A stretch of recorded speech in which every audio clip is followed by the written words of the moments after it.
O'zingiz bilan band bo'ling, o'zingizni o'stiring, qiziqarli ayol bo'ling, chiroyli ayol bo'ling, jozibali bo'ling va unutmang, erkak sizni oldingizda o'zini holatini sevadi. O'zini holatini, holatni esa unga siz berasiz. Qanday qilib? Qachonki siz hissiyotlaringiz bilan to'g'ri ishlashni o'rgansangiz, emotsional ayol bo'lsangiz, ya'ni kulishni, xursand bo'lishni, quvonchni, вот женщина праздник, ayol, вот bayram ayol bo'lishingiz kerak. Вот o'zingizga bitta narsani to'g'ri tushuning.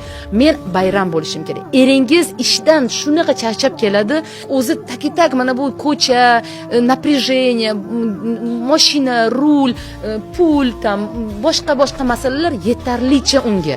Va u uyga kelganda yana qo'shimcha porsiya problemani xohlamaydi. Shuning uchun ko'p erkaklar nima qiladi? Qochadi.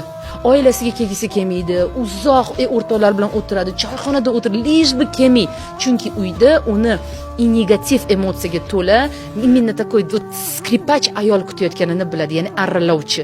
Ana shunaqa arra ayol bo'lmang.